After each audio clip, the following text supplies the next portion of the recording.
And what is happening, Maine Mariners Nation? This is Pucks from the Pine Tree Pod. I'm your host, Benjamin Kennedy. Happy Wednesday evening to everybody out there. I hope the week is going along just fine for you all, despite the cold weather we're having out there. It has been brutal. I was up north of Bangor over the last couple of days, and yeah, brutal. I'm just, it's true, right? The older you get, the less enjoy the cold weather, and yeah, I can say that's happening for me.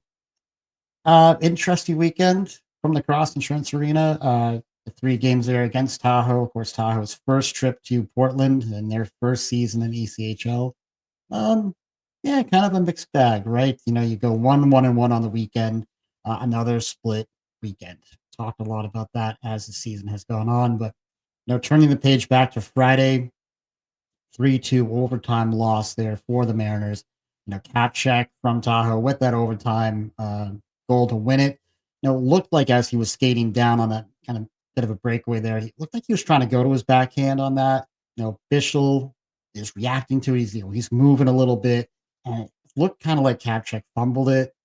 Ends up going to 5 holes, so worked out for Kapchek and Tahoe, but talked about this game already, but I just thought really a great effort by the boys. Kind of dominated the first and third periods of that game, and yeah, you get the point. Would have been really good to get that second point, though. I felt like they did enough to earn it. Just puck doesn't bounce their way. Saturday, 3-0 win though, so they nice carryover, right? They beat TR the game before, then they have the Friday night OT loss where they played well, and they follow that up with a probably one of their best 60-minute efforts of the season with a 3-0 win. Nolan Meyer in net, 37 save shutout. Just awesome. The defense, while they granted gave up some shots in this one, not a ton of what I would call, grade A type chances. So they were able to minimize the damage, and Meyer was just great. So you get through those two games, you got three out of a possible 4 points. You're feeling real good, and then you hit Sunday. And Sunday, listen, it ends up being a 5-2 loss. I get that. But all throughout the day, I was saying this is a winnable game. We got through the first period. You're down one goal, winnable game. Get through the second period, you're down one goal, winnable game. You just felt that way. But man, that third period just it seemed like the juice and the Jets just kind of stopped for the Mariners. Tahoe had a little bit extra in the tank. They got those what was it? I think 3 goals in that third period for Tahoe. Just throughout the day, they didn't have that same jump in energy. It's fairly apparent. And yeah, it just looked like they kind of ran out of gas in that third period. Um, so 1-1-1. How are we feeling about that, guys? Leave those comments down below. Another split weekend. We know where they are in the standings. They got to start winning more of these weekends. Coach Wallen has said just as much here over the last couple of weeks. Um, some things from the weekend, though, looking at the special teams, it was actually a very successful special teams weekend for the boys. Improving, I would say for sure. Power play on the weekend was 2 for 8. That's even math that I can do, 25%. So a big uptick from where they've been. PK was 8 for 9. So killed 8 out of 9, 89% there. So that's just excellent. Felt the PK was very noticeable. Really controlled play, had some shorthanded chances during the weekend. Never really allowed Tahoe to get set up or do what they want to do on their power play. Just giving up the one. I think you've definitely seen some improvements with the specialty teams across the board, and it played out well this weekend. Key players for the weekend in terms of points: Christian Berger getting 3 assists. Nick Tremaine, 2 goals for Nick. Great to see him get going. Xander Lampo with 2 assists.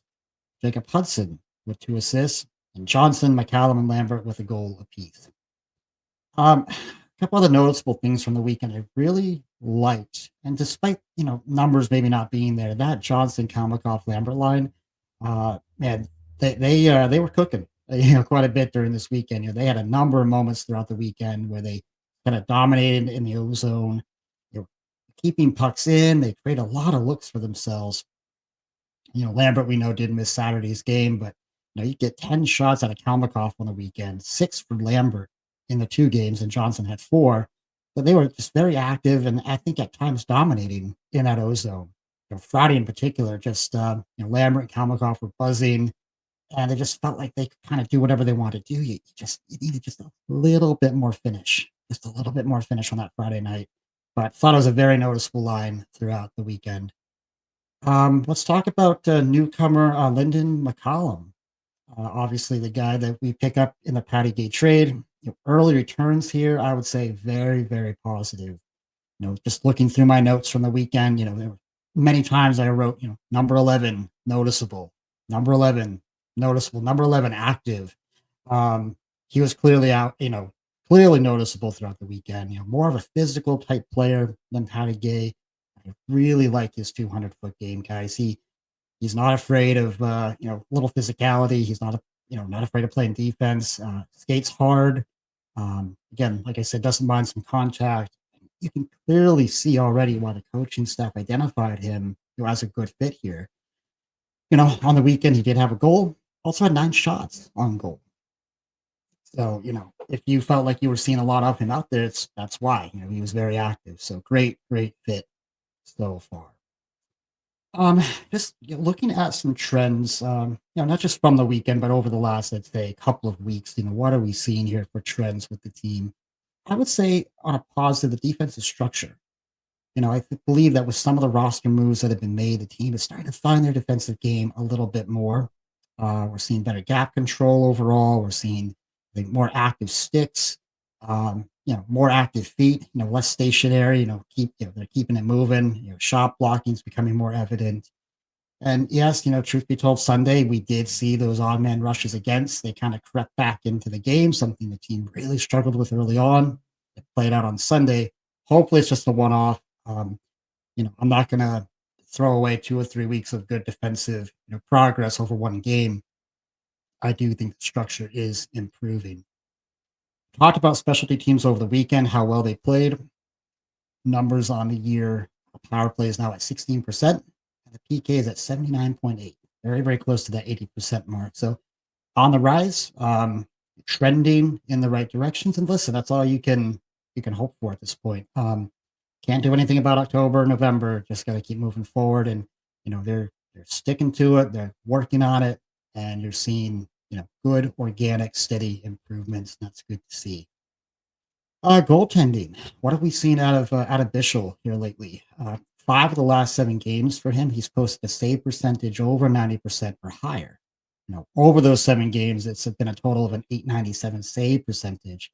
And man, if you took out Sunday, of course, the 4 goals he gave up, he'd be over 90% through 6 games. So trending in the right direction. More of where you want to be for him for sure. Nolan Meyer, just the one game that he's played since I think November 23rd, but it was a beauty. Saturday night, we talked about that 37 save shutout for him. So looks like he's healthy and you know hopefully more of we could use more of those shutouts. That'd be great. But he's back at it and playing well. Brad Arvanitis started 4 games in December. Listen, the results just haven't been there for him. He's had a little bit of tough luck in there. Um, just been kind of a mixed bag for Brad. 872 save percentage, and it's tough, right? He's not getting that consistent playing time. A little bit more in December when Meyer was out, um, but it's just hard to really get into a rhythm and get into a groove. And from everything I'm hearing, his attitude is up. He's you know positive and keeping keeping himself positive. So hopefully he'll get some more opportunities and have some better puck luck out there for himself. Does feel like at this point that Bischel taken over as the clear number one, at least for now.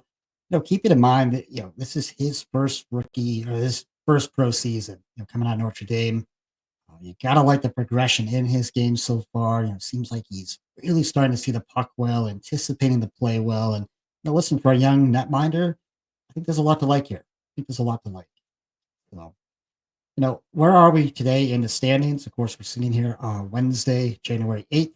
Our team is in sixth place, 12, 15, and 3 for 27 points.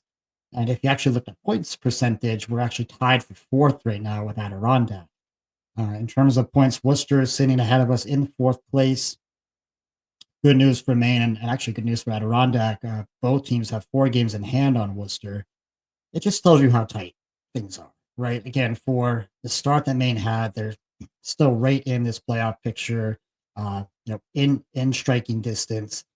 But it's really shaking up to be potentially just one spot between 4 teams. Reading's fallen off a little bit. They're now in seventh, but you're pretty tight. You're within, I think, 4 or 5 points. You got 4 teams all in there, bunched in for that last spot. So Worcester, we do have them on the schedule later this month, so those are going to be a couple of really big swing games. No question about it. No question about it. From a transactions and injury perspective, back on the fourth, team did sign defenseman Jake Stevens, 6'2", 220-pound right shot defenseman, 28 years old. So a little bit more of a veteran presence there. Last played for Greenville here in the ECHL back in 23-24.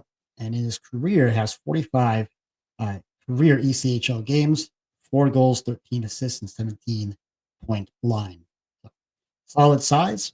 Be curious how Coach Wallen, mixes him into the D pairings, and he'll be curious to see if we see him this weekend. Of course, throughout the weekend, no Evan Vierling, one of the team's top scorers, of course, missed the weekend upper body injury, still kind of listed day to day.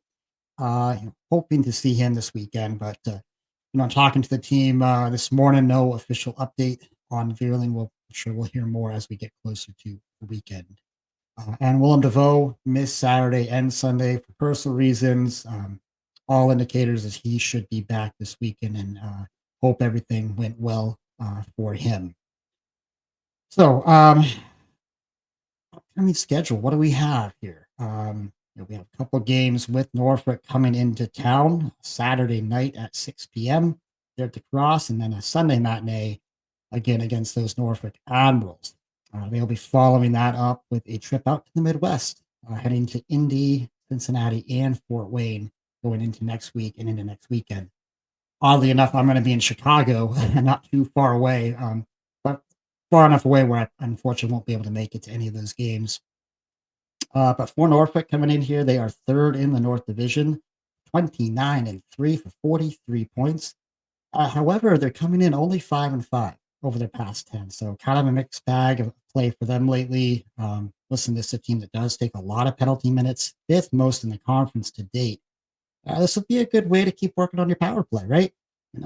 Keep your feet active, keep moving, stay aggressive. Let's try to get them into some penalty problems. They seem more than happy to take penalties. Looking at their PK though, to this point, they're at 80.2% on the season, and their power play sits at 20.5%.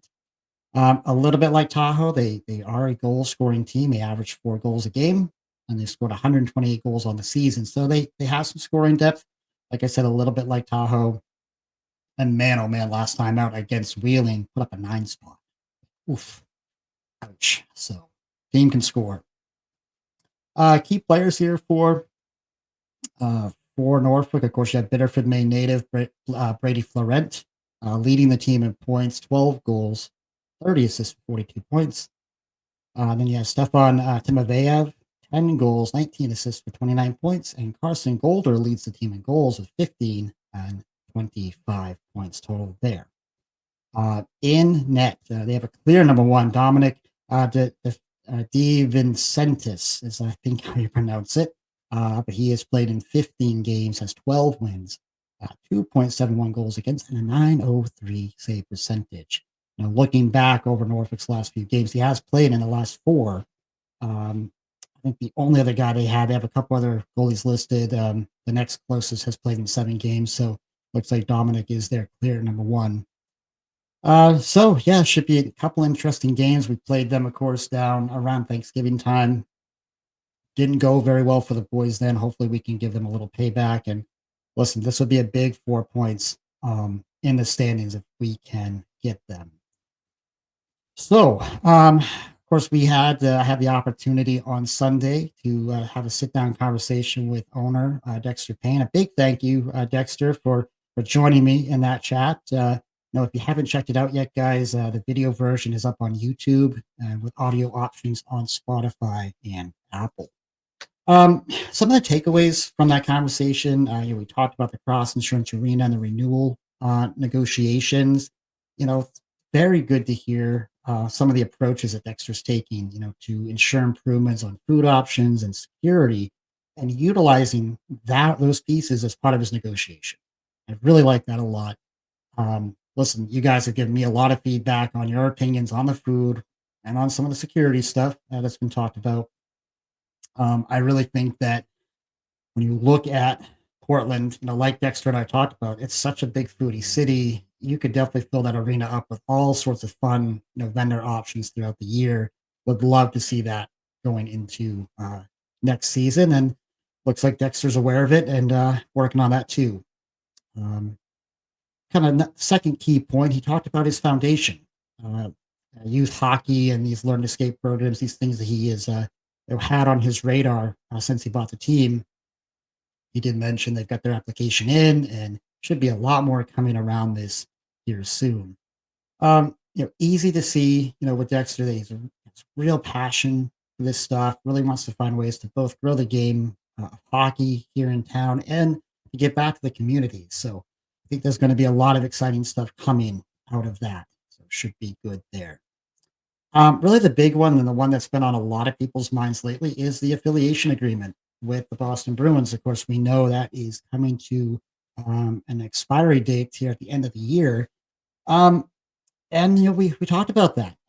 Appears to be heading in a positive direction. That's the good news. Dexter mentioned they're actually ahead of schedule right now. They've got their stuff into Don Sweeney and the team down there, and just waiting for some follow up and feedback from their latest discussions. But listen, the Bruins have of course lost five in a row after just that drumming they took last night against Edmonton.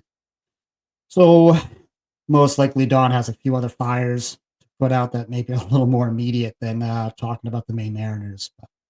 One little follow-up piece on this here is Dexter did mention a name change as he was talking about the renewal, and some of you guys did chime back in and asking what that meant. But please, no worries, guys. The Maine Mariners as a name is not changing. He was really just referring to the business name, going from Comcast to his personal business. So no worries there. The Maine Mariners will continue to be the Maine Mariners. Last couple points he made, potential for a new practice facility in town, perhaps. This would be great for the team, and I really think great for the community. As it came up in the conversation, there's clearly not enough ice, to go around, for the community, and tough to get practice time. Of course, the boys practice at the Trove, but that's an arena that gets used a lot. So having a new arena, a new practice facility, I think would just be great, and I think it could potentially help in attracting free agents. If you had a brand new shiny facility, I think that'd be awesome. And lastly, he talked about a data science project that the team is working on with the University of New England. Interesting. I found this one interesting. We know that sports have really moved big time in that world of analytics. Going back a few years, I actually took a baseball analytics class taught by well-known Ari Kaplan. Now, Ari is a well-known analytics guy. He's worked and consulted with a bunch of Major League Baseball teams. I think he spent some time with the Red Sox. It was a super fun course to take. Learned a lot, but man, you can get really deep into the grass with some of these data points and some numbers. And when it comes to analytics, I've always felt that it's best to approach them, in sports, kind of incorporate them into the plan, but don't make them be like the be all and end all. Sometimes numbers don't always line up with common sense, and they can be, kind of a detriment sometimes if you allow them to take up too much of your decision making. You want a good example of that? Analytics gone bad. Go look at my poor Toronto Blue Jays, guys. They are a math mess. They are just a math mess over the past couple of years, and um, frustrates me. But I do think if used appropriately, this I think could be a great new tool from a scouting perspective for Coach Wallen and for the staff. And it'd be great to see various levels it's just like I said, great to see various levels of investment that Dexter's making with the team.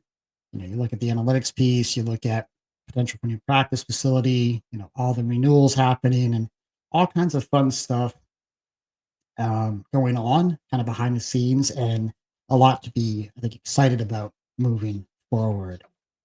So again, Dexter, thank you for that time. And that's what we have for you guys today. A quick little just review, and we will see what happens here on Saturday and Sunday as Norfolk comes into town.